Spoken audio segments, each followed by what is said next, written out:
Buenas noches a todos. Muchas gracias por estar aquí con nosotros con esta representación teatral de la Plaza del Diamante. Con esto terminamos ya en parte la programación del verano, salvo lo que queda, que es los camiones de la Junta de los escenarios móviles, que vendrán del 25 al 27. Para entonces tendremos el 25 un espectáculo teatral. El 26, que será lunes, vamos a tener un espectáculo musical de Nuevo Manantial Folk. Y ya el martes tendremos coros y danzas de Montehermoso, sabor añejo. Por ahora, como ya sabéis, pasad sin miedo. Que como sabéis, hemos entrado nuevos este año, hemos arrancado, lo hemos hecho lo mejor que he podido, esperemos que os haya gustado con nuestros aciertos, nuestros errores. Y ya iremos mejorando. Nosotros ya podremos empezar a descansar un poquito, más los que queda del pueblo. Como todo, la representación teatral, que ahora lo va a presentar Chema, se ha organizado en conjunto entre el Ayuntamiento y la Comisión para la Restauración de los Retablos, Portaje Coworking, que ya os explicará con más detalle cómo se puede ayudar. Y sin más, simplemente, por favor, un poquito de respeto mientras está la representación. Es una obra que realmente tiene bastante valor, a mí me gusta mucho. Recordad, los que tengáis los móviles, ponerlos en silencio o alguna cosita, y que esperemos que disfrutéis y que os gusten. Venga, cuando quieras. Gracias, Carlos. Hola, buenas tardes. Bueno, buenas noches ya. Bueno, pues como decía Carlos, antes de dar paso a la obra, bueno, pues decir que es un ofrecimiento de forma voluntaria de Mari de realizar esta obra y de destinar, bueno, pues ahí hay un cesto para todo aquel que quiera la voluntad, destinarlo a la restauración de los retablos. Entonces, bueno, pues nosotros desde la Comisión de Restauración pues lo acogemos pues como se debe, que es con mucha gratitud. Se lo agradecemos. Bien. Me la apunta y menos mal, porque si no se me olvida y mi madre me mata también. Tenemos aquí calendarios todavía, que bueno, aunque estamos ya en agosto, pero oye, por la foto y tal, hay gente que lo quiere, tiene el del año anterior y demás. Entonces tenemos todavía calendarios de los que se hicieron en diciembre. Por si queréis alguno, la voluntad. Y si os lo queréis llevar, también os lo regalamos, que no pasa nada. Bueno, pues como os decía, voy a leerlo porque es un poco extenso.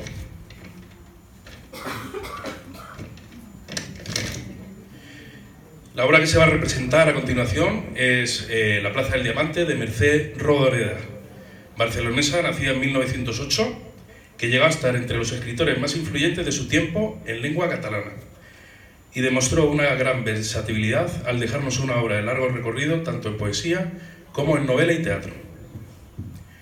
Sin descuidar también otra vertiente suya, que era la de la pintura. ¿Se acopla esto? Sí, es que me oigo. Me lo estáis notando al hablar, yo creo, ¿no? Es que me vuelvo a oír yo. Espérate, me voy a poner por delante.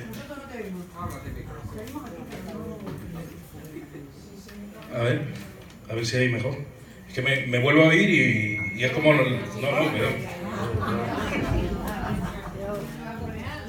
perdón. Ahora mejor. Aquí sí. Bueno, decía, otra vertiente que tenía ella, que era la pintura, ¿vale? Como muchos de su generación, la guerra civil pues le puso una auténtica traba a la hora de realizar su carrera artística, su carrera biográfica, y le llevó al exilio en Francia. La Plaza del Diamante nos trae dos de sus grandes temas: los convulsos tiempos que le tocó vivir y la condición de mujer, que se agrava en un entorno de miseria y sometimiento. Dos temas que hemos vivido de cerca, mucho de nuestras madres, de nuestras abuelas, y aunque Rodoreda nos lo muestra en Barcelona en un ambiente urbano y burgués de la ciudad condal, con la difícil convivencia entre el rico emprendedor y el pobre que sobrevive gracias a sus migajas, no puede trasladar a muchos a la historia de mujeres que conocemos todos. como decía, en un ambiente de burgués, de la ciudad condal. Se ve desde el punto de vista femenino y también lo plasmaron otras personas como Carmen Laforet en Nada, o algo más tarde, Juan Marsé, en Las últimas tardes con Teresa. La protagonista de Plaza del Diamante es Natalia, apodada La Columeta. Es una mujer humilde, huérfana de madre y dejada de lado por su padre, cuya única salida es el matrimonio y con él la dependencia de un hombre cuya única salida sea la de traer la comida a casa, si eso ocurriese, que a veces no ocurría. En la obra asistiremos a una historia desde el noviazgo con Quimet, quien será su marido en los años previos a la Segunda República, pasando por los convulsos años de la Guerra Civil y llegando a los deprimentes y miserables años de la posguerra. En cada una de estas etapas, Natalia es una mujer de autonomía cercenada, obligada a someterse a los dictados del hombre y de los señoritos que puedan ofrecerle algo de trabajo. Una mujer incapaz de soñar, porque los tiempos no estaban para eso. Y una mujer cuyo destino es sufrir, pasar hambre, sacar de dentro todas sus fuerzas para poder alimentar a sus hijos. Originalmente La Plaza del Diamante se escribió en 1962 en forma de novela y sin embargo Rodoreda la utilizó como monólogo, permitiendo que el lector entrara en su mundo y en la conciencia de Natalia, quien nos cuenta su historia asistiendo en primera línea a la resignación y el sometimiento de la protagonista, pero también a su crecimiento y su lucha. La forma de la novela, aunque llena de símbolos y metáforas, gracias a su expresión llana y sincera, que es la de Natalia, la de una mujer humilde que siente y padece, permitió que se adaptara a la forma teatral, que es la que hoy os ofrecemos aquí. Una representación a una voz despojada de todo aderezo innecesario, pero que en la voz de Natalia, de Mercedes Rodoreda, estamos seguros que tiene la fuerza necesaria para revivir un tiempo difícil, una época que marcaron la violencia y el hambre, un tiempo en el que también la mujer fue obligada a vivir en un segundo plano, reducida a los confines de su hogar, fuera de los cuales todo era un mundo hostil y donde así todo tuvo que encontrar el coraje y los medios para sobrevivir, ella y ella con los suyos.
Yo no tenía ganas de ir a bailar. Me había pasado todo el día despachando pasteles, pero Julieta se empeñó y yo era así, que sufría si alguien me pedía algo y tenía que decirle que no. Cuando llegamos a la plaza, los músicos ya estaban tocando. Yo iba toda de blanco, de la cabeza a los pies, y la cinturilla se me clavaba. Una voz me dijo al oído: ¿bailamos? Respondí que no sabía bailar. No importa, me dijo, yo bailo muy bien y la voy a enseñar. ¿Y si se entera mi novio? ¿Tan jovencita y ya tiene novio? no me mire usted así o tendrán que recogerme del suelo. Él tenía ojos de mono y la cinturilla de la enagua se me clavaba en la cintura como un cuchillo. El techo estaba adornado con flores. En el suelo había pepitas de sandía y botellas de cerveza vacía. Los chiquillos tiraban petardos por las esquinas y desde las azoteas lanzaban cohetes. Y la noche avanzaba con el carro y las estrellas. Y la voz de aquel mozo que me decía: ¿ves cómo si sabes bailar? Y Julieta de pronto había desaparecido. Mi madre muerta desde hacía años y sin poder ayudarme. Mi padre casado con otra y yo tan jovencita y sola en la Plaza del Diamante, con aquellos ojos enfrente que no dejaban de mirarme. Y no me podía escapar de allí. Al terminar el vals me dijo: cuando las calles estén desiertas y la gente se haya marchado, tú y yo bailaremos un vals, solos, de puntillas, en la Plaza del Diamante, como si voláramos culumeta. Ya sabéis que me llamo Natalia, y él dijo que solo podía tener un nombre, Culumeta, y que dentro de un año sería su señora y su reina. Su reina, dijo. Salí corriendo, y el corchete del viso se rompió. Al cabo de los años, Quimés lo contaba. El día que conocí a Culumeta echó a correr y ¡zas!, se le cayeron las enaguas al suelo. Habíamos quedado cerca del Parque Güell sobre las 3 de la tarde. No apareció hasta las 4 y no dijo ni media palabra para disculparse. En un árbol había un mirlo. Quimet me preguntó si no me daba miedo el pájaro. Le dije que no, que me gustaba mucho, y él me dijo que su madre le había contado que los pájaros negros traen mala suerte. Nos sentamos en un rincón apartados y Quimet empezó a hablar del señor Gaudí y que en el mundo no había nada como la Pedrera, la Sagrada Familia o el Parque Güell. Yo le dije que para mi gusto, demasiadas olas y demasiadas agujas. Él me dio un golpe en la rodilla y dijo que si quería ser su mujer tenía que parecerme bien todo lo que a él le pareciera bien. Y si no me gusta nada de nada, tiene que gustarte, porque tú me entiendes. Y dijo: pobre María. Y que quizás podríamos casarnos pronto, que unos amigos suyos le estaban buscando una casa, y que cuando la tuviéramos, él me haría los muebles, que cuando los viera me caería de espaldas, que por algo él era ebanista, y que cuando tuviéramos todo el piso amueblado, haría la cunita del niño. Todo eso lo decía muy contento, y yo me había quedado pensando en qué había querido decir con lo de pobre María. El sol se estaba poniendo, y donde ya no daba, era extraño ver cómo las sombras se volvían azules. Entonces me besó, y enseguida me dio otro beso, y enseguida otro, y otro, y otro, y el cielo se llenó de niebla. Hasta entonces, cuando nos veíamos, lo primero que me preguntaba era si había reñido ya con Pera. Aquel día, cuando estaba a punto de decirle que sí, que ya había reñido con él, se me paró de pronto, se plantó delante y dijo: hoy no teníamos que haber venido, pero no te fíes, porque el día que te pille vas a saber lo que es bueno. Y volvió a decir: pobre María. Y estuvimos dando vueltas hasta las 8 sin decirnos nada, como si fuéramos mudos de nacimiento. Cuando me quedé sola, miré al cielo y era todo negro, todo muy misterioso. La madre de Quimés estaba deseando ver la cara de la chica que su hijo había elegido. Fuimos a su casa un domingo. La casa estaba llena de lazos. En todas las llaves de las mesitas de noche, un lazo. En las llaves de los cajones de la cómoda, lazos. Y un lazo en cada llave de cada puerta. La madre me preguntó si me gustaba vender pasteles. Le dije que sí. ¿Y las labores de la casa también te gustan? Sí, señora, también. Eso es bueno. Y Quimet me dijo que la había conquistado. Luego fuimos al Monumental a tomar el vermut. Cintet, que era un amigo de Quimet, dijo que había visto un piso en la calle Punset que estaba muy bien de precio, aunque algo ruinoso, y que al día siguiente iría con Mateu a verlo, y que si queríamos podíamos ir también nosotros dos. Hablaba como si yo no estuviera allí. Mi madre, la pobre, nunca me comentó nada sobre los hombres. Las cosas que yo llevaba por dentro me daban miedo porque no sabía si eran mías. A media semana nos peleamos. Quimet me dijo que me había visto paseando con Pera. Le dije que no era verdad, pero él no aflojó. No dormí en toda la noche y al día siguiente, para acabar aquello de una vez, le dije que no volvería a salir nunca más con Pera. Se puso como un demonio. Me dijo que estaba harto de mentiras, que me había tendido una trampa y que yo había caído en ella como un ratoncito. Y me obligó a pedirle perdón. Y me dijo que me arrodillara. En medio de la calle. Arrodíllate por dentro, me dijo. Y me hizo pedirle perdón arrodillada por dentro, por haber salido con Pera, a quien, pobre de mí, no había visto desde el día en que rompí. La señora Enriqueta, que vendía castañas en invierno y trufas en verano, me daba siempre muy buenos consejos. Me acuerdo que aquel día mirábamos la lluvia que caía a cántaros sobre todas las azoteas, sobre todas las calles, sobre todos los jardines, sobre el mar. Apenas estaba empezando la tarde y ya casi estábamos a oscuras. Haces bien casándote, necesitas un marido y un techo. Y el Quimet te conviene más que el Pera, porque el Quimet trabaja por su cuenta y el Pera es un mandado. Pero a veces se queda triste y dice, pobre María, pero se casa contigo, ¿no? El domingo fuimos todos al piso. Estaba hecho un asco. La cocina olía a cucarachas. Entre nuestro rellano y el del primero había una pared toda rayada, llena de dibujos y de palabras. Y entre los nombres y las palabras había una balanza muy bien dibujada, como si la hubiesen dibujado con la punta de un punzón. Tenía un platillo más bajo que el otro y recorrí con mi dedo el borde de uno de ellos.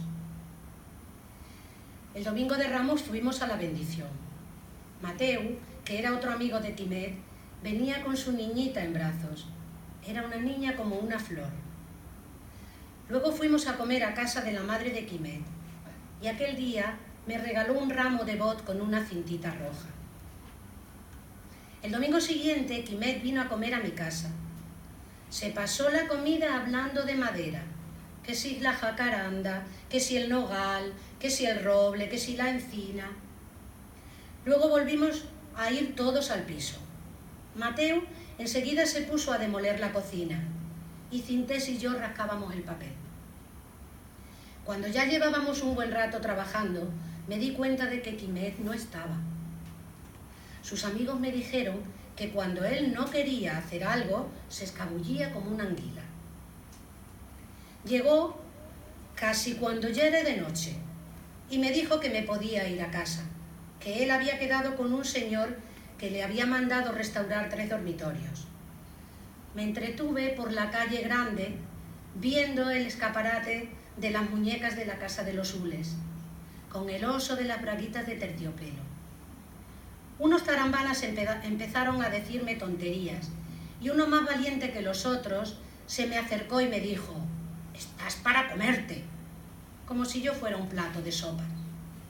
A mí esas cosas no me hacían ninguna gracia, pero lo que de verdad me pasaba es que no sabía qué estaba haciendo en este mundo.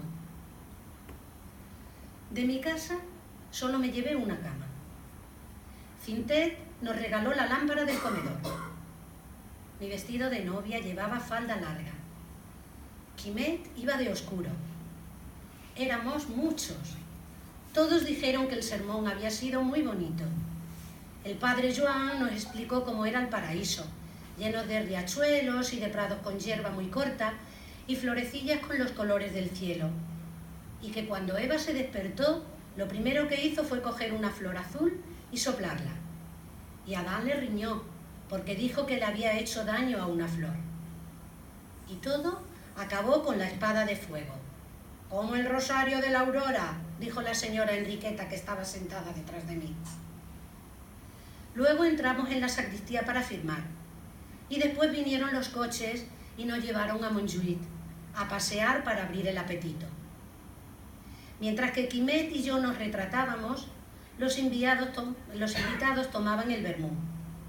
Lo pasamos muy bien. Y comimos muy bien. Y al terminar de comer pusieron discos y tuvimos música. Mi padre bailó conmigo. Con Mateu bailé un vals. Me llevaba como si fuera una pluma, como si en toda mi vida yo no hubiera hecho más que bailar. Y cuando todo terminó, hubiera yo vuelto a la víspera para que todo volviera a empezar. Los domingos que no salíamos, pasábamos toda la tarde en la cama. A la hora del almuerzo, Quimet anunciaba: «Hoy haremos un niño», y me hacía ver las estrellas. La señora Enriqueta hacía tiempo que me preguntaba y quería que le contara mi noche de bodas, pero yo no me atrevía, porque el día que nos casamos, por la noche llegamos al piso. Quimet me mandó por provisiones y cerró la puerta. Y no tuvimos noche de boda, tuvimos semana de bodas. Yo estaba sentada en un rincón y no me atrevía a moverme. Al final Quimet dijo: «Si te da vergüenza desnudarte delante de mí, lo haré yo para que veas que no es para tanto». Yo siempre había tenido mucho miedo de encontrarme con aquel momento. Me habían dicho que se llega a él por un camino de rosas y se sale por un camino de lágrimas, que te llevan al engaño con alegría. De pequeña había oído decir que te rajan. Las mujeres mueren rajadas. Eso empieza ya cuando se casan. Y si no terminan bien rajadas, la comadrona termina de rajarlas con un cuchillo o con un punzón. Y así se quedan para siempre, o rajadas o cosidas. Y cuando me eché a llorar y confesé a Quimet aquel miedo a morir rajada, a él le dio un ataque de risa. Por eso no me atreví a contarle nuestra noche de bodas a la señora Enriqueta. Unos cuantos días antes de decir «Pobre María», yo ya sabía que se acercaba el momento de decirlo. No podía quitarme a María de la cabeza. Si estaba fregando, pensaba: María tuvo que fregar mejor que yo. Si estaba limpiando los platos, pensaba: los platos de María seguro que quedaban más limpios. Y si estaba haciendo las camas, pensaba: las sábanas de María quedarán más limpias. Y todo el tiempo María en mi cabeza, sin parar. Y su madre, mi suegra: «Chiqueta, ¿estáis bien avenidos?» «Sí, señora». «Chiqueta, ¿hay alguna novedad?» Y cuando le dije que el plato tan lleno me daba arcadas, me llevó a su cuarto, me hizo tumbar en la cama y me tocó como si fuera el médico. «Aún no», dijo. Y Quimet dijo que él también lo pensaba. Y llegaron las fiestas. Quimet me dijo que bailáramos en la Plaza del Diamante. Pero nos pasamos toda la fiesta encerrados en casa. Salí a tomar el fresco. La calle estaba llena de alegría. Pasaban chicas bonitas con vestidos bonitos.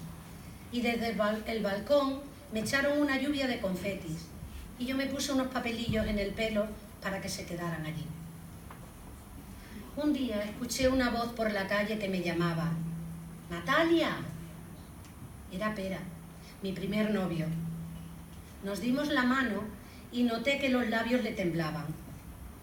Me dijo que le había convertido en una migaja de barro, que le había arruinado la vida, que había sabido que me había casado y que me deseaba mucha suerte. Agaché la cabeza. No supe ni qué decir ni qué hacer. Y al mediodía, cuando Quimet llegó, lo primero que hice fue decirle que me había encontrado con Pera. ¿Pera? No sé quién es. Aquel muchacho que dejé para casarme contigo. Me dijo que tenía que haber hecho como si no lo conociera. Lo que no le dije fue que cuando me bajé del tranvía fui a ver las muñecas al escaparate de la casa de los Ules y que por eso la comida estaba atrasada. La madre de Quimet me hizo la señal de la cruz en la frente y dijo que no quería que le fregase los platos. Mi padre, cuando se enteró, dijo que si era niño se llamaría Luis y si era niña Margarita, por la bisabuela. «Será un niño», dijo Quimet, y que fuese quien fuese el padrino, él escogería el nombre. A mí me dio por la limpieza, fregaba todo el día y quitaba el polvo, y cuando acababa de quitarlo volvía a empezar. Como era verano, la comadrona me mandó mucho aire libre y tomar baños de mar. Veía las olas cómo llegaban y se iban, siempre igual. Había tantísima agua que me llevaba el pensamiento y me dejaba vacía. Y si Quimet me veía mucho tiempo callada, me preguntaba: «Chiqueta, ¿qué tal? ¿Cómo te va la vida?» Y se reía de mí. Por lo visto yo daba risa con aquella barriga que no era mía. Dormía mal y todo me molestaba. Cuando despertaba lo primero que hacía era mirarme las manos muy abiertas delante de los ojos y las movía para saber si eran mías y si yo era yo. Un domingo, la madre de Quimet me enseñó una rosa de Jericó que tenía guardada desde que Quimet nació. Me dijo que cuando llegase la hora la pondría en un jarro con agua y mientras la rosa se abriese, me abriría yo también. Y sentada en la azotea, sola, con la tarde, rodeada de barandas, de viento y de azul, sin saber cómo, solté el primer grito. Nunca pude imaginar que mi voz llegara tan lejos. La comadrona pasó por entre las columnitas de la cama una toalla y me hizo agarrarla con fuerza por los extremos para que me ayudase con aquel esfuerzo. Cuando creía que todo había acabado, sentí como una de las columnas se partía. Escuché una voz que decía: «Casi lo estrangula». La comadrona sujetaba por los pies, como si fuera un animal, a una criatura que ya era mía. Y la rosa de Jericó estaba abierta en la mesita de noche. El niño al nacer pesó 4 kilos y al cabo de un mes se nos fundía como un terrón de azúcar. Quimet ya me dijo que se esperaba alguna broma. No pude criarle. Le daba leche y no la quería. Le daba agua y no la quería. Le daba zumo de naranja y lo escupía. Julieta, mi amiga, vino a verme. Me trajo un pañuelo de seda para el cuello y un cucurucho de bombones. Nos dijo que todo el mundo se preocupa por el crío y nadie se ocupaba de la madre. Y que estaba claro que aquel niño estaba harto de vivir, que un niño cuando no quería mamar era como si ya se hubiese muerto. Hasta que poquito a poquito empezó a chupar del biberón. Muchas tardes me iba con mi niño en brazos a ver las muñecas en el escaparate de la casa de los Gules. Y allí estaban, con sus mofletes redondos, sus ojos de cristal y sus bocas entreabiertas, sonriendo dentro del escaparate, esperando que alguien las comprase y se las llevase. Me acuerdo del embudo y del palomo, porque Quimet compró un embudo un día antes de que viniese el palomo. Tenía un ala herida, se la curé y Quimet dijo que haríamos un palomar. Aquel palomo herido y el embudo para echar el vino desde la garrafa a la botella fueron 2 cosas que entraron casi juntas en casa. Y construimos el palomar. Lo pintamos de azul. Bueno, el pintor fui yo. Cintés y Mateo venían y nos ayudaban. Cuando la pintura estuvo seca, subimos todos a la azotea y dejamos salir a las palomas para que se paseasen por el palomar. Al palomo que encontramos lo llamamos Café y a su señora Marinda. Era la 3ª paloma que le buscábamos a Café. Con las 2 primeras no hubo manera de emparejarlo. Y así íbamos tirando, sin grandes sobresaltos, hasta que llegó la República. Y Quimet fue por la calle dando gritos y agitando la bandera. Han tenido que hacer las maletas, decía, y que el rey dormía cada noche con 3 artistas diferentes, y que la reina, para salir a la calle, se ponía una cara postiza, y que había muchas más cosas.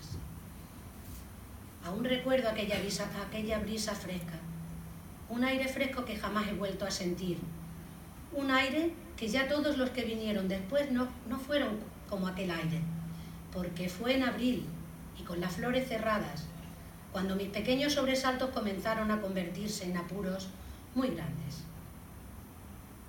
Justo al año de nacer mi hijo, otra vez. Esta vez era una niña, y le pusieron Rita.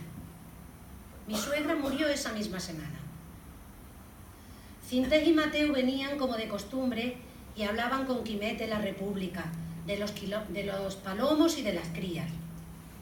Cintés decía que no estaban hechas para vivir entre rejas, y un día les abrió de par en par la puerta del palomar.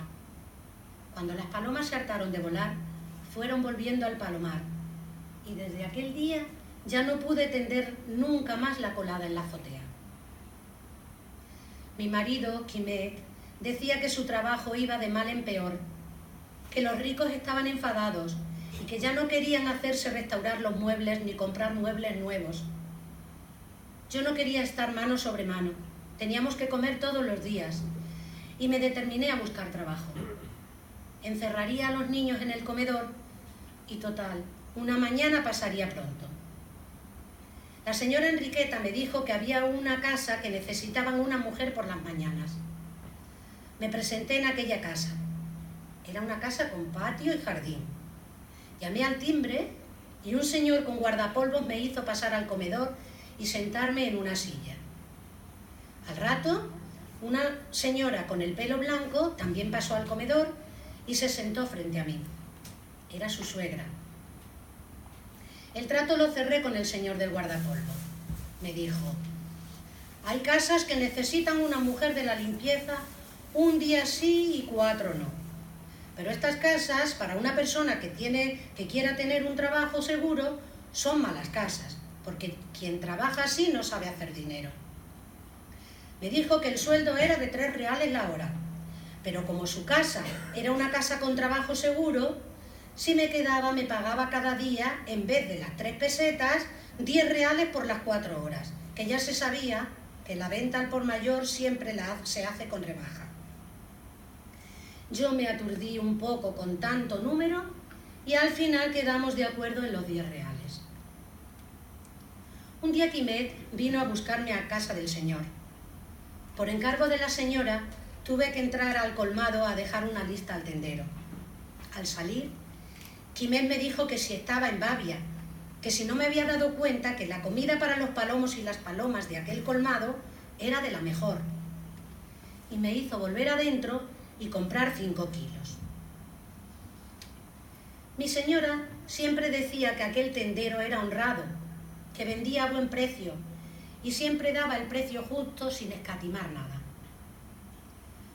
Un mediodía llegué a mi casa más temprano que de costumbre. La galería y el pasillo estaban llenos de palomos y no veía a mis hijos por ninguna parte. Los encontré en el cuarto, a oscuras. Mi niña chiquitita, Rita, estaba sentada en el suelo con una paloma en el regazo y Antoni echaba de comer a 3 palomos. Cuando abrí la puerta, las palomas se asustaron y empezaron a chocar contra las paredes. Mi hijo se asustó y con las manos en la cabeza se puso a llorar.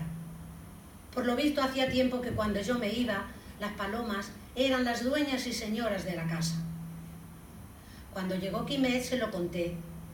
A él le pareció bien y dijo que pondría incubadoras en aquel cuarto y que se iba a dedicar a echar las crías adelante, que tendríamos más de 80 palomas y que con los pichones que nacieran, bien vendidos, hasta se pensaría cerrar la ebanistería y algún día le darían un premio como criador de palomas.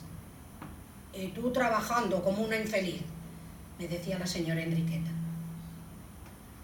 Toda la casa apestaba a palomas. Yo misma toda entera apestaba a palomas. Cuando nadie me veía, me olía los brazos, el pelo. No podía entender cómo podía llevar pegada esa peste de palomas y a crías. Se oía los arrullos de las palomas en la azotea. Soñaba con ellas. Volaban sobre nuestras cabezas y la sombra de sus alas manchaba la calle. Parecían personas. Iban, venían, se paseaban por los barandales, se los comían a picotazos. Tanto Cintet como Quimet hablaban de las patrullas y que tendrían que ser soldados. Les dije que no me lo alborotase, que me lo dejase tranquilo. Yo me mataba a trabajar y todo iba para atrás. Aquella misma tarde llamaron a la puerta de mi casa. Era Mateo. Nos sentamos en el comedor y empezamos a hablar de las palomas. Yo hablaba, pero sentía que él no me escuchaba. Cuando al final me habló, me dijo que hacía una semana que no veía a su niña, que su mujer, Griselda, se había colocado y se la había llevado a vivir a casa de sus padres. Y él, sin Griselda y sin su hija, no podía vivir. Y más sabiendo con qué clase de gente trabajaba Griselda. Y se echó a llorar. Fue la primera vez que veía a un hombre llorar. Cuando se fue, me quedó una cosa muy extraña por dentro, como una pena mezclada con agua muy dulce que yo nunca había sentido antes. Aquella noche pensé en los ojos de Quimet y sin darme cuenta pensaba en cosas que quería entender y no acababa de entenderlo, o aprendía cosas que apenas necesitaba saber. Al día siguiente se me rompió un vaso en casa de mis señores y me lo hicieron pagar. Cuando llegué a mi casa, que no me tenía en pie, le di 2 bofetones a mi niño y se me puso a llorar. Mi hija al verlo también se echó a llorar y al final fuimos 3, porque a mí también me entró la llorera. Y las palomas seguían allí con sus arrullos. Y cuando Quimet llegó, dijo que solo le faltaba aquello, que si no acababan los lloros, tiraría a los niños por el balcón. Fue aquel día cuando me dije que se habían acabado las palomas y los palomos. Todo lo que Quimet me decía me entraba por un oído y me salía por el otro. Y empecé a incordiar a las palomas, mientras incubaban. Y al cabo de muchos días, muchas incubadoras quedaron vacías. Y los huevos llenos, en medio del nido, se pudrían con el pichón dentro. En vez de asustar a las palomas, empecé a quitarle los huevos y a sacudirlos con fuerza. Esperaba que el pichón estuviese dentro y se rompiese la cabeza con el cascarón. Mientras yo hacía la gran revolución con las palomas, vino lo que vino, como algo que tenía que ser muy corto. Hacía mucho calor, mucho calor. La ropa se nos pegaba a la espalda y la gente vivía atemorizada. Después de muchos días de humo y de iglesias ardiendo, Quimet se me vistió con un mono azul y se presentó en casa un domingo con una escopeta al hombro y marchó al frente de Aragón. Yo fui tirando como siempre, hasta que llegó el discurso del señor del guardapolvo. ¿Estaba usted enterada de que su marido es de esos alborotadores? Y con gente así no nos gusta tener trato, ¿comprende? No es que tenga nada que decir contra usted, es que no tenemos dinero. Nos lo han quitado todo. Todos esos automóviles donde se pasean los cocineros, los albañiles y los jarapales, nos los van a tener que devolver llenando cuartillos de sangre. ¿Es que no ven que los pobres y los ricos están acabados? ¿Que cuando los obreros pretenden meterse a amos no saben ni por dónde empezar? Menos mal que muy pronto las cosas estarán en su sitio, porque la radio dice que están al llegar. No sabía de Quimet desde hacía tiempo y se presentó en casa un domingo, sucio de polvo y cargado de comida.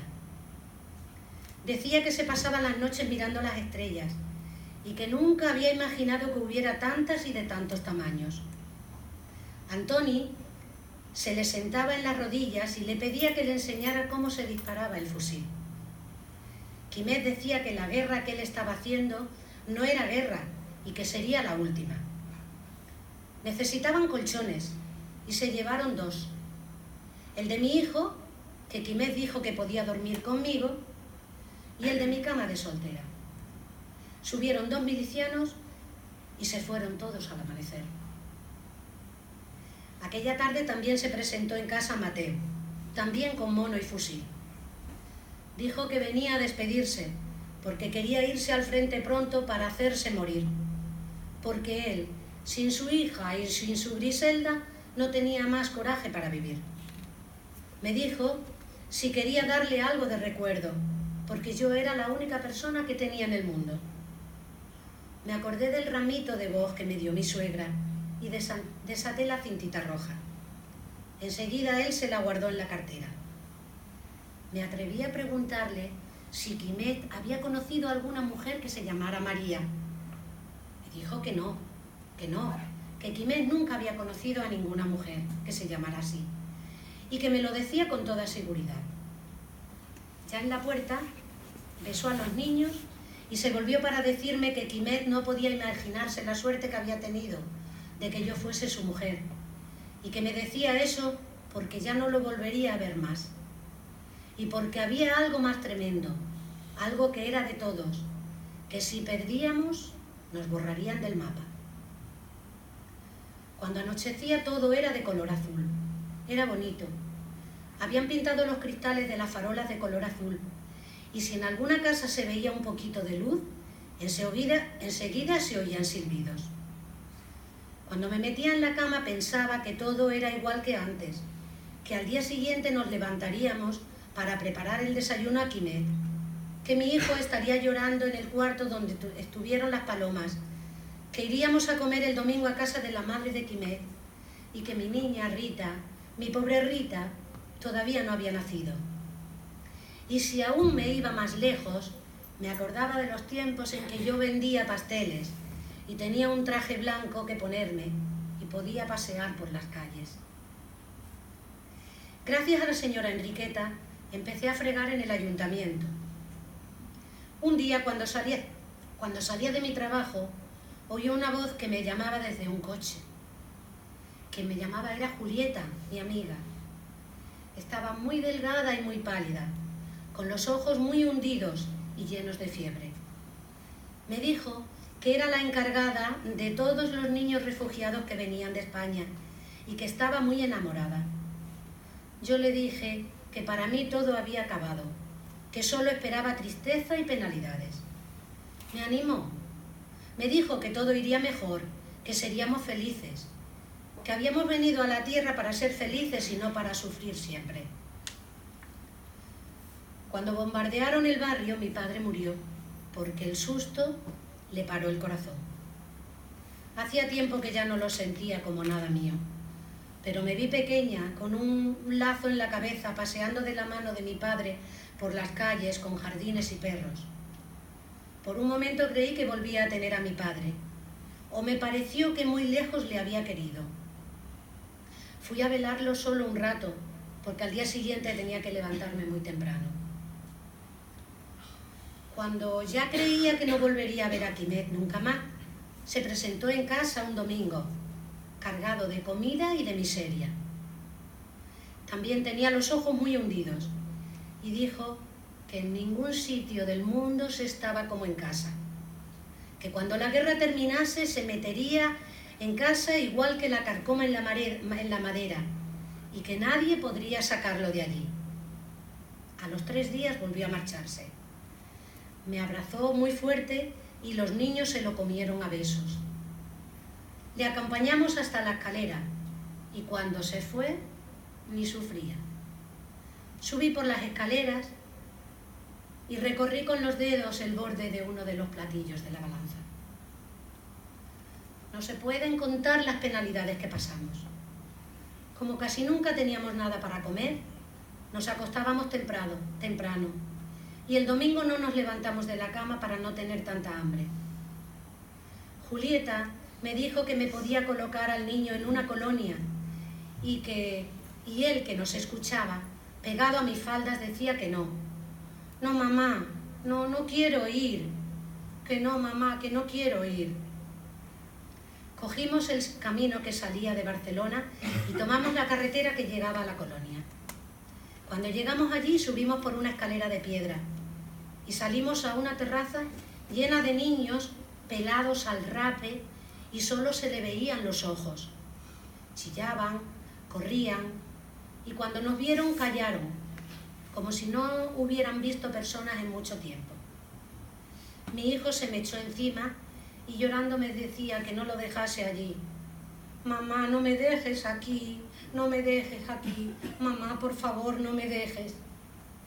Le expliqué que no podía venirse conmigo, que si se venía conmigo nos moriríamos todos de hambre. Eché a correr con mi hija de la mano y crucé toda la nube de niños pelados al rape. Antes de bajar la escalera, volví la cabeza y allí estaba él, de pie, sin llorar y con cara de viejo. Regresamos sin decirnos nada y a medio camino se puso a llover y el agua caía por el parabrisas como si fuera un río de lágrimas. Desde ese momento, mi niña chiquitita podía comer un poquito más. Pero cuando yo llegaba a mi casa me la encontraba donde la había dejado, temblando, sin decir nada, como una bofetada, como 10 bofetadas. Hasta que un miliciano llamó a la puerta de mi casa para decirme que Cintet y Quimet habían muerto como hombres. Me dio lo que quedaba de él, su reloj. Lo guardé en un cajón y salí a la azotea a respirar.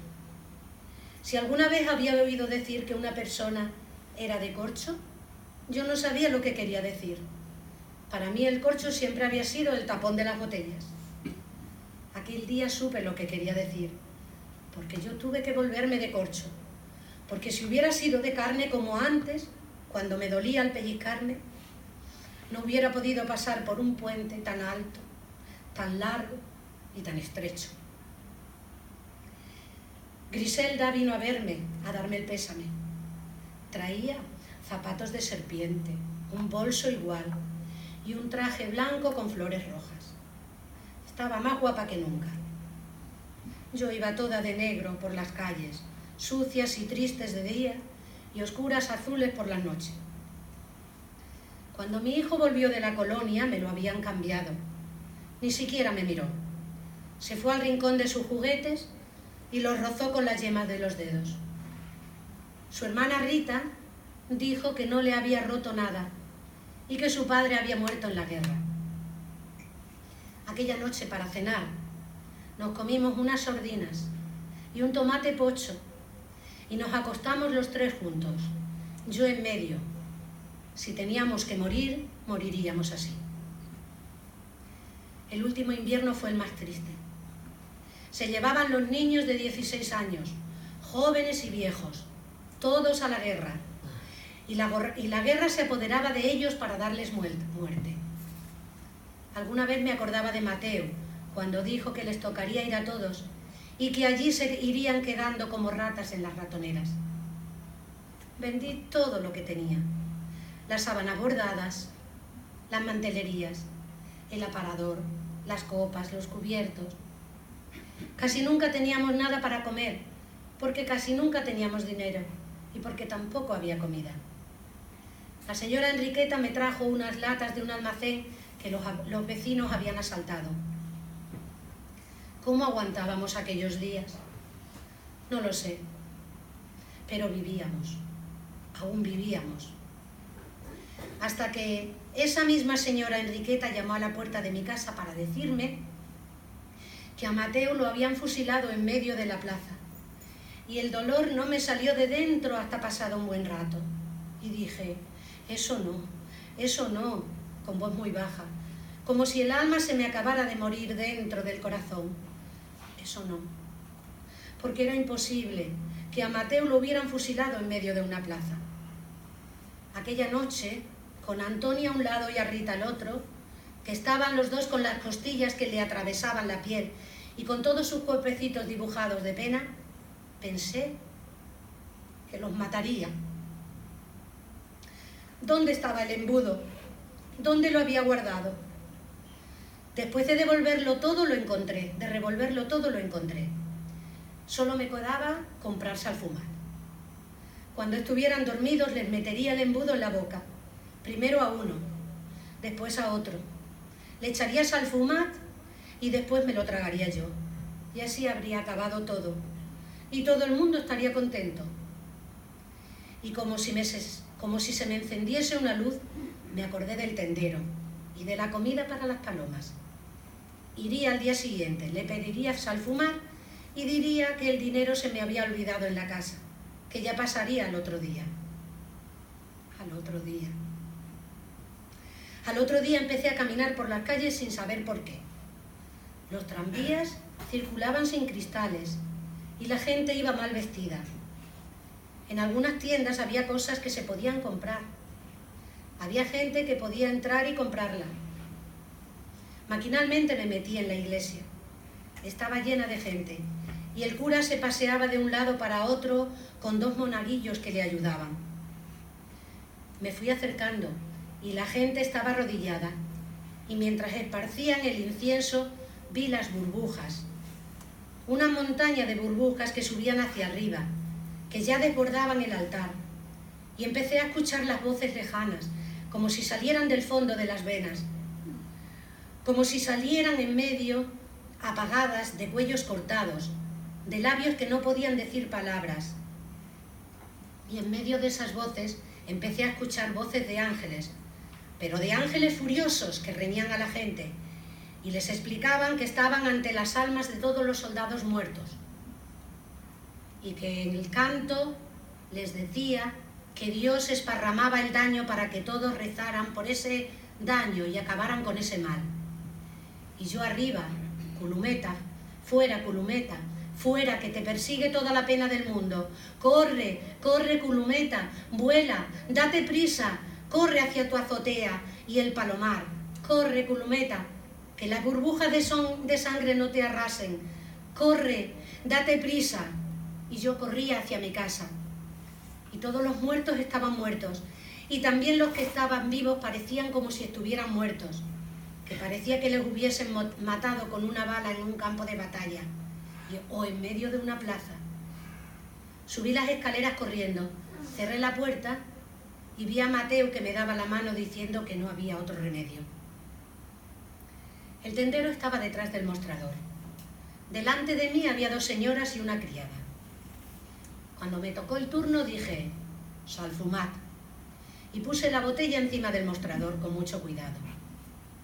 Abrí el monedero y fingiendo sorpresa dije que había olvidado el dinero en casa. El tendero dijo que no hacía falta que fuera a buscarlo, que ya se lo pagaría cuando me viniese bien. Y me dio la botella y me fui. Cuando pasaba por el escaparate de las muñecas de la casa de los gules, oí una voz que me llamaba. Quien me llamaba era el tendero de la comida para las palomas. Me pidió que volviera al colmado y una vez allí me dijo, ¿quiere venir a limpiar mi casa? Le dije que sí con la cabeza. Saqué la botella de salfumat, la puse encima del mostrador y el tendero me dijo, empiece mañana. Y me metió 2 latas en la cesta y me fui sin decir nada. Cuando llegué a mi casa me eché a llorar. Poco a poco volvíamos a la vida. Mis hijos ya no eran niños hechos solo de huesos. Cuando terminaba el trabajo, subía los escalones corriendo y mis hijos me preguntaban con los ojos muy abiertos, ¿qué traes? No se puede explicar lo que aquello representaba para nosotros. El tendero, cuando yo terminaba de trabajar, me decía, para usted, y me daba un cucurucho de arroz roto o un cucurucho de garbanzos pequeños o el principio de un recorte de bacalao. El tendero se llamaba Antoni, como mi hijo. Mis hijos nunca hablaban de su padre y si yo me topaba con sus recuerdos, hacía un esfuerzo por sacármelo de la cabeza. El tendero también había estado en la guerra y al hombre lo habían recogido medio deshecho del campo de batalla y lo habían remendado como habían podido. Cuando ya llevaba unos meses trabajando allí, un día me dijo: ¿por qué no se acerca el domingo hacia las 3 de la tarde? Y añadió que no tuviera temor de estar a solas con él, que hacía tanto tiempo que me conocía. Me esperaba en la puerta. Nos sentamos en el comedor. El hombre dijo que era un hombre chapado a la antigua, que pensaba mucho en la vejez y que después de toda una vida dedicada al trabajo no quería verse llamando a la puerta de un asilo, y que si había quedado aquel día conmigo era porque quería preguntarme algo que hacía mucho tiempo que quería preguntármelo, pero que no sabía cómo me lo iba a tomar. Le dije que hablara, que preguntase lo que tuviese que preguntar. Se llevó un buen rato callado y al final, mirándome a los ojos, me dijo: usted es libre y yo soy libre. Usted necesita quien mantenga a sus hijos y yo necesito compañía. No quiero engañar a nadie, pero por culpa de la guerra me quedé inútil y no puedo fundar una familia. Y con usted me la encuentro hecha. Natalia, ¿quiere casarse conmigo? Me llevé pensándolo unos días y al final le dije que sí, que nos casaríamos. A los niños les dije que tendríamos una casa nueva y que un señor muy buena persona se ocuparía de mandarlos al colegio. Ninguno de los dos dijo nada y a los 3 meses nos casamos. Y desde aquel día el tendero fue Antoni padre y mi hijo Antoni hijo. De mi casa no me llevé nada, tampoco tenía mucho que llevarme y teníamos de todo. Y los niños empezaron a estudiar cada uno en su propia habitación, con su ventana, con su mesita de madera, su silloncito. Los dos querían mucho a Antoni, sobre todo el niño. Le quería tanto que de mayor quería ser tendero como él. Y la señora Enriqueta, dale que le contase la noche de boda y que con qué cara nos habíamos quedado por no poder hacerla. Se reía. A una amiga de Rita le habían dicho que su padre había muerto en la guerra y hacía un par de días que el hombre había llegado a su casa muy enfermo, pero vivo. Y sí que me volvía. Me encontraba con él casada con el tendero y lo quemaba todo. A veces pensaba que estaba muerto y bien muerto y que no sabía ni siquiera dónde lo habían enterrado. Y empezó la angustia, el no vivir, el no dormir. Cuando no podía conciliar el sueño, me levantaba y empezaba a andar por el pasillo de un lado para otro. Abría y cerraba los cajones. Abría un grifo del agua y cortaba el chorro con un dedo de derecha a izquierda, de izquierda a derecha, sin saber siquiera lo que hacía. Todo lo que hacía, lo hacía por distraerme y tenía que hacer el esfuerzo de salir y empecé a pasear por los parques, sola y despacio. Y de vivir entre tanta amargura, me volví una planta. Y cualquier cosa me hacía llorar. Vi caer muchas hojas y nacer muchos brotes. Me entretenía viendo la vida de los árboles que vivían a la intemperie. No sabía si estaba despierta o dormida. Todo era igual que antes, pero todo era bonito. Veía las palomas. Eran unas palomas que no ensuciaban, que volaban a las alturas y luego desaparecían con un grito de luz por encima de las azoteas. Un día se lo conté a una señora que se sentó a mi lado en un banco del parque. Le conté que había tenido 40 parejas de palomas, casi 80 palomas, y esa señora se lo contó a otra, y la otra a otra. Se conoce que cuando me veían aparecer por el parque, una avisaba a las demás y decía: ahí viene la señora de las palomas. Una mañana, mi hija Rita estaba sentada en la galería. Me quedé quieta mirándola y sentí con fuerza el paso del tiempo. Pero no del tiempo de las nubes, ni del sol, ni el de la lluvia, ni el de las estrellas, ni tampoco el tiempo de las primaveras dentro del tiempo de las primaveras, ni el tiempo del otoño dentro del tiempo del otoño, ni siquiera ese tiempo que pone las hojas de los árboles y luego las arranca, sino el tiempo dentro de mí, el que no se ve, y nos va pasando, y nos hace recordar con el corazón y rodar por él, y nos va haciendo como somos, como fue, y por dentro y con paciencia nos va a hacer ser tal y como seremos el último día. Hay un muchacho que quiere hablar contigo, me dijo mi hijo. Era guapo, alto, muy moreno, muy simpático. Nos sentamos en el comedor. Se trataba de Rita. Me dijo que él era un muchacho chapado a la antigua y que solo tenía un vicio, trabajar. Me dijo que cuando la veía pasar era como si viese pasar una flor. Venía a pedirme su mano. Y llegó la boda. Todos se empeñaron en que yo tenía que estrenar un vestido de seda y ponerme un collar de perlas. Cuando mi hija bailaba con Antoni, mi marido, la señora Enriqueta se acercó y me dijo: «Ay, filla meva, si el Quimet pudiera verla». Cuando yo bailaba con mi hijo, sentí como una de las columnitas de la cama se partía. Me solté la mano, le puse la mano en su cuello y apreté. «¿Qué estás haciendo, madre?». Y yo le dije: «Te estrangulo». Cuando acabó la boda, Antoni y yo nos volvimos a casa. La tarde estaba fría, pero tenía como un no sé qué de final de temporada. No cenamos. Nos tomamos un café con leche y nos fuimos a la cama. Cuando todavía era de noche me desperté. Me vestí a tientas, entré en la cocina, abrí el cajón y saqué el cuchillo de pelar patatas. Y mientras hacía todo aquello empezaron a venir los olores buenos y los olores malos. Todos, empujándose unos a otros, desvaneciéndose y volviendo otra vez. El olor de azoteas con palomas, y el olor de azoteas sin palomas, y el olor a azufre, a petardos y a cohetes de aquella noche en la Plaza del Diamante, y el olor del cuerpo de Antoni y de mi cuerpo, y el olor de mis hijos cuando eran pequeños, de leche y de saliva, y el olor a sábanas llenas de mi cuerpo y del cuerpo de Antoni, y el olor a sábana cansada que va chupando el olor de las personas. La señora salí en medio de la noche, que ya iba acabando, y me pareció que todo lo que estaba saliendo lo había hecho ya, sin saber ni dónde, ni cómo, ni cuándo, pero como si todo hubiese plantado con sus raíces en un tiempo sin memoria. Me puse a andar hasta que llegué a la calle Grande y sentí un nudo en la garganta, agarrando con fuerza el cuchillo.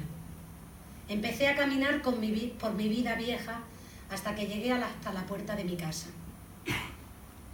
Había entrado en aquella puerta casada con Quimet hacía muchos años y había salido de ella con mis hijos detrás para casarme con Antoni.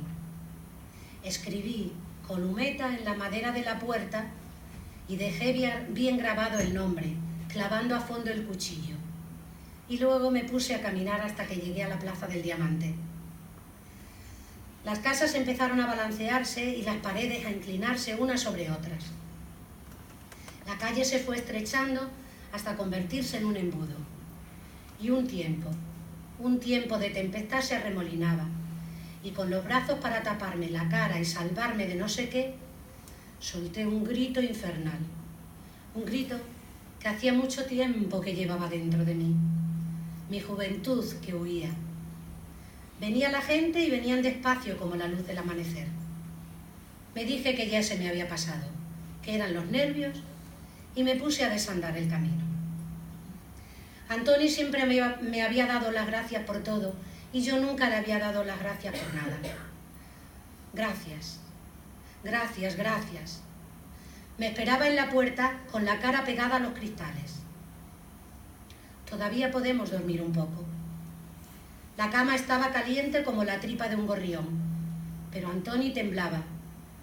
Pasé mi brazo por debajo del suyo y apoyé mi cabeza en su espalda y lo abracé por el pecho.